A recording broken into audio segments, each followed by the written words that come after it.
Hello everyone and welcome to Nip Pip Channel. Hola, bonjour. J'espère que vous allez très bien, chers abonnés. Je vous dis merci pour votre fidélité aussi. Merci pour vos messages de soutien, vos encouragements, les mentions j'aime, les partages. C'est vous qui me donnez le courage de continuer à vous présenter des astuces, vous présenter des recettes. Bref, tout ce que je découvre, je partage avec vous. Et vous êtes ma force en fait. Aujourd'hui, je vous présente une recette. Une recette pourquoi? Une recette à base de gingembre. Mais, ce n'est pas une recette qui se mange. Donc là, j'ai une solution de gingembre pour les cheveux. Donc le gingembre permet en fait la pousse des cheveux lorsqu'il est bien utilisé. Et dans cette recette, nous ferons une solution en rajoutant de l'huile de ricin.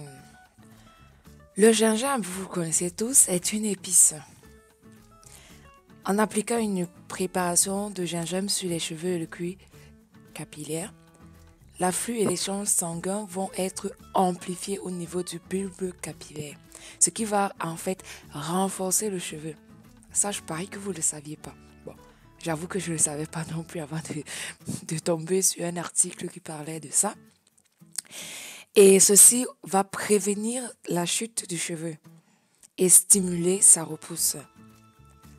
Cependant, petite mise en garde avant de vous présenter la solution à base de gingembre.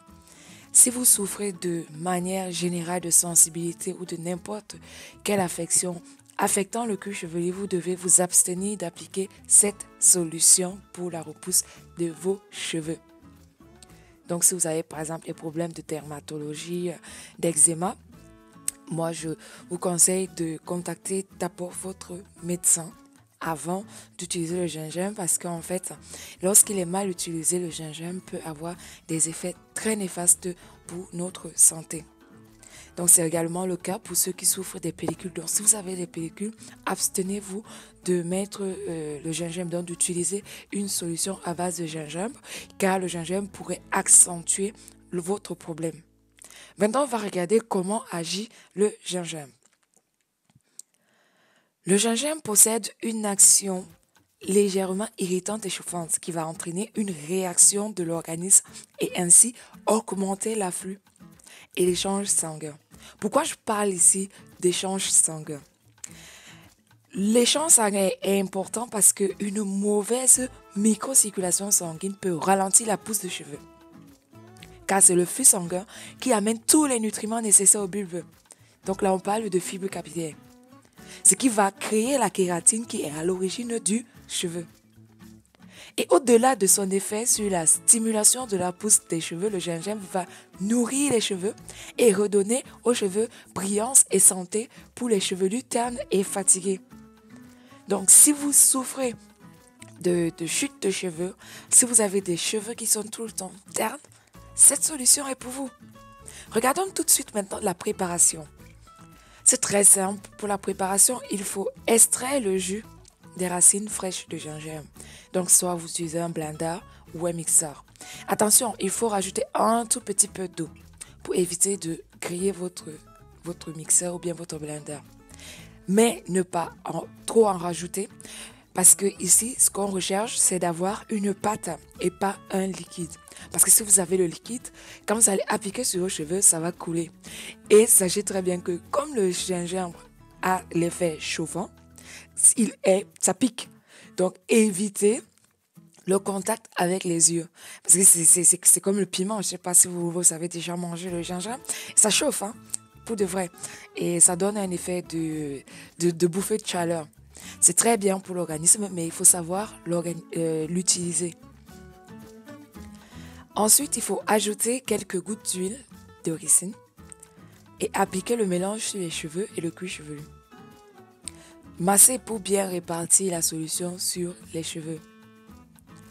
Ensuite, il faut laisser reposer environ 1 heure. Moi, je laisse parfois 2 heures, voilà, parce que je supporte un peu bien cet effet chauffant.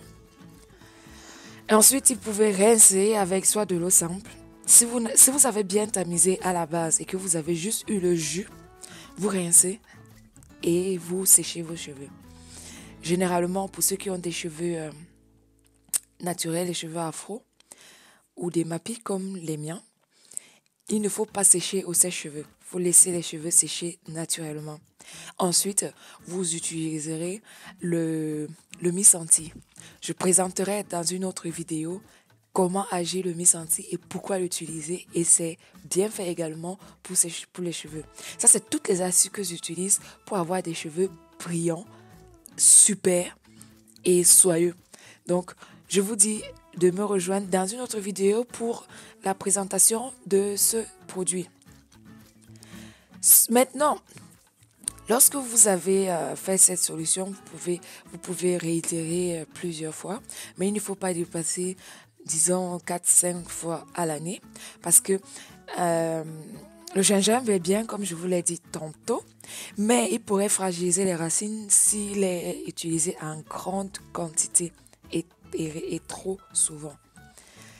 N'hésitez pas également à regarder d'autres vidéos que j'ai déjà postées pour les bains d'huile, pour d'autres traitements à base, par exemple, d'ail, d'oignon. Il faut essayer de combiner toutes ces recettes. Parce que si vous restez sur une seule, par exemple, sur le gingembre, vous risquez justement de fragiliser vos cheveux et ne pas avoir le résultat escompté. Et plusieurs avis ont montré également que l'utilisation de cette recette, donc à base de gingembre, et vous savez très bien également que l'huile de ricine est très favorable pour la pousse des cheveux. Donc cette étude a montré que en utilisant cette recette, vous avez la possibilité d'avoir la pousse de 2 cm par semaine contre 1 cm par mois si vous utilisez des solutions naturelles ou alors si vous laissez vos cheveux pousser naturellement. Donc n'oubliez pas de toujours redonner un bel éclat à vos cheveux. Parce que vous savez, les cheveux, c'est presque notre santé. Lorsqu'on a un problème sur notre cuir chevelu, on n'est pas bien. N'hésitez surtout pas donc à utiliser toujours des recettes à base de produits naturels. Donc du bio, du végétal, c'est très important. Donc très important déjà pour notre santé et très important également pour l'environnement. Voilà, c'est donc ici que je vais m'arrêter pour cette vidéo. J'espère que tu vas essayer cette vidéo et j'attends surtout tes commentaires. J'attends ton avis, j'attends aussi tes recettes en utilisant le volet commentaires et je te dis à très vite sur la chaîne Ni Pub. Reste en santé surtout et reviens pour plus de vidéos. Ciao, ciao!